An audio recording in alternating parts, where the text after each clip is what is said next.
I saw this amazing campaign on the internet and I thought I'll break it down from a neuromarketing and a behavioral economics perspective to show you how exactly they have used these principles to make this campaign a great success. Let's look at this video right now. I'll watch it with you, then I'll break it down part by part at the end of the video. Let's look at it. Miserio developed the social swipe, the first poster that accepts credit cards. The poster makes giving easier than ever before, and you can see the results. Your donation can provide daily bread for a family in Peru, or help an imprisoned Filipino child return to a normal life, all for just €2. These unique billboards were developed together with Stripe.com, a leader in innovative payment solutions. The posters initially attracted people's attention in international airports, but stayed with them long after. When donors received their credit card statement, they were asked to turn their one-off donation into a monthly donation. It's a small gesture that makes a big difference. The social swipe, making giving easier than ever before. All right, amazing, isn't it? Brilliantly executed campaign for donations. Now, why did it work so well? This is a seemingly simple campaign from the outside for you to see, but there are a lot of wheels spinning inside that are basically based on neuromarketing and behavioral economics. I'll break down the neuromarketing perspective first, then I'll go into the behavioral economic side of it.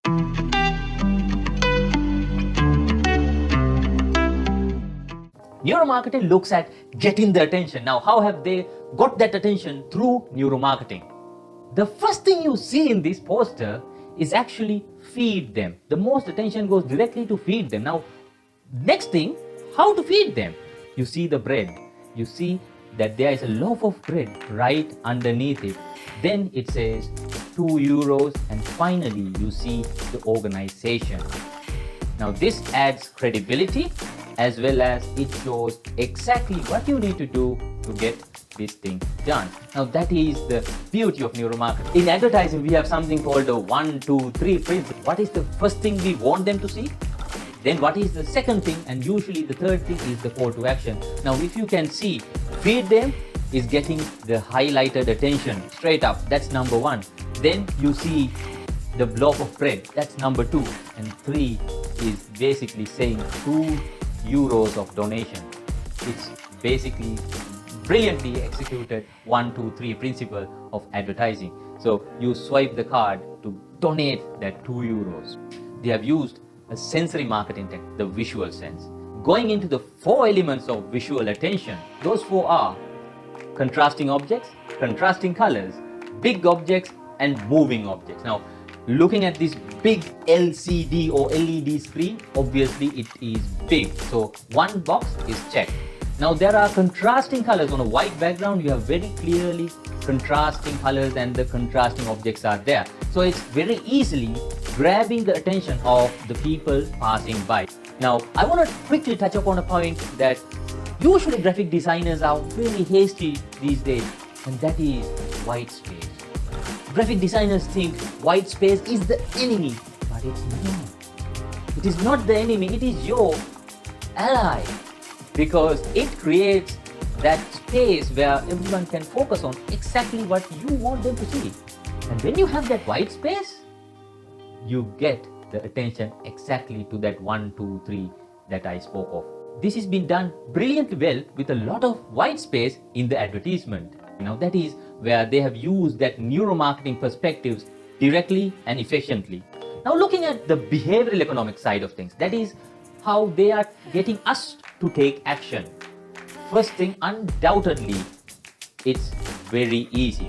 Making it easy is the best way going forward in this. So how have they made it easy? There's no KYC, there's no documentation, there's no proof of funds, there's no lengthy signatures and writing documents, essays, proof of concepts. No, nothing of those sorts. You directly go into what is important, and that is donating. It is basically asking us to use something that we have all the time, and that is a banking card. Debit or credit, we always have one, and it's just a swipe away. And when you swipe that card, what does it do to you? It creates an endowment effect. Endowment effect is the sense of getting involved, doing it yourself. It's not just sending out some money. You swipe it, you feel involved, you feel of you actually cut that loaf of bread and gave that piece of bread with your card. You just cut that bread with your card. You feel it inside. That is the endowment effect at play. You see, there's no complex instruction. It's very simple. You see that little arrow that says swipe your card down, and that is getting it to the simplest way possible, keeping it simple with simple instructions.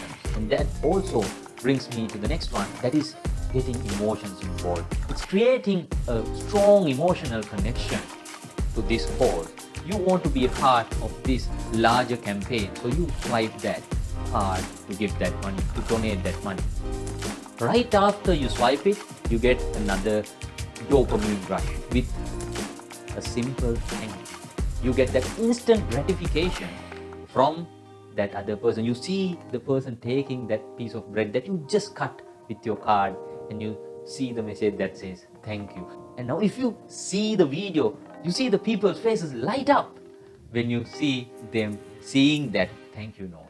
You feel connected. That emotional sense is there all throughout this campaign. Now there's also another principle called choice architecture at play. Choice architecture is actually a part of behavioral economics, and there is a principle in choice architecture called default. You usually tend to follow the default. You don't want to change certain things. That's what's at play here. Now €2 is the default amount, and it's not changeable, and people don't need to think too much about it. You swipe the card, you donate €2 directly. Now there's an option where they can continue it monthly.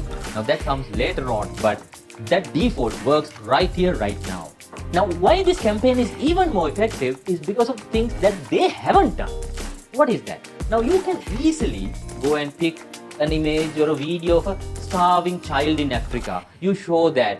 You can choose to have those kind of very emotional, like too emotional pictures, but they haven't done it, because if you have done that, it actually creates a response from the amygdala called amygdala response. When you see an extremely graphic image, you tend to look away, saying all these good things about this campaign. Could they have done something to improve it even more? I believe they could have. Now, the first thing that they could have done is get another sensory element to get the attention. They're taking the visual attention, yes. They could have got the nose involved and sent out the smell of freshly baked bread through that advertising portal. Now that would have got the people smelling the aroma of freshly baked bread, and they'll be like looking around and they see that advertisement there. That would have got the attention of the people a bit more than what they have got it right now.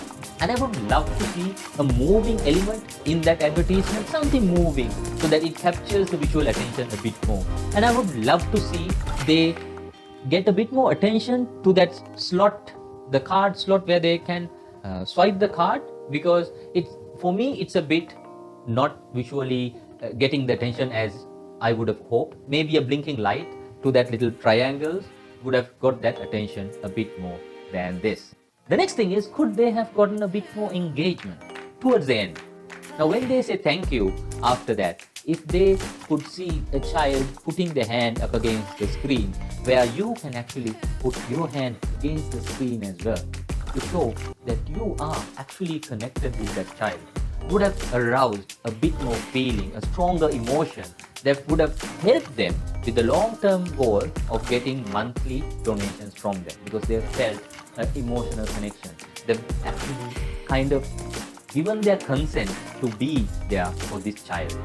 That is also getting a lot of emotions and behavioral economics principles of being continuous with what you say and what you do. Now, after the person takes the piece of bread, you see visually that it says thank you. But if they could have got the ears involved as well, when you see the thank you message, if a child says thank you in their own voice, it would have been really good. And if you could connect that with the hand touching the screen, it would have been even more amazing.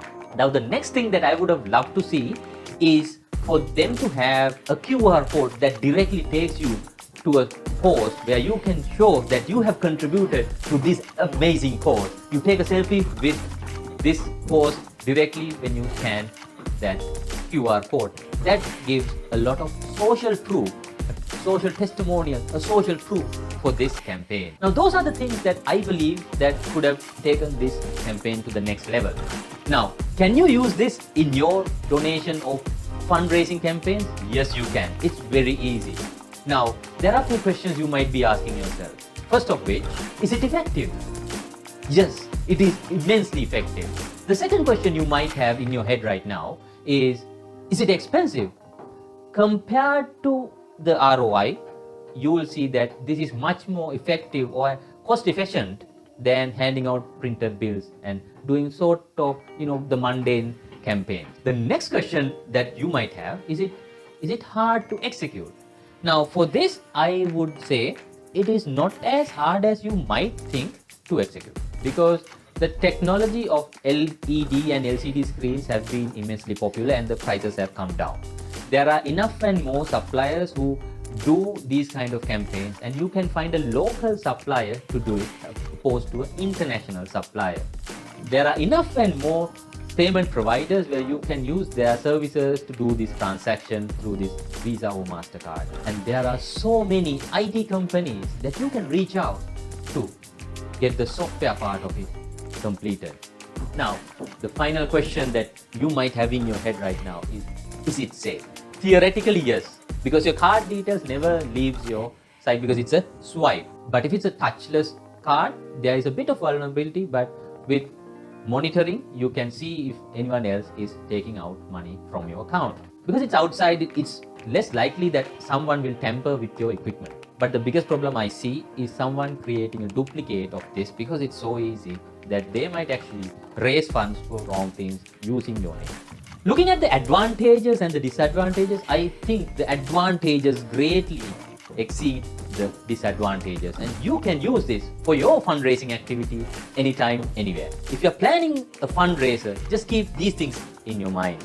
Make it easily identifiable. Get that attention to your advertisement. Arouse a strong emotion, because people tend to take action based on feelings, not on logic.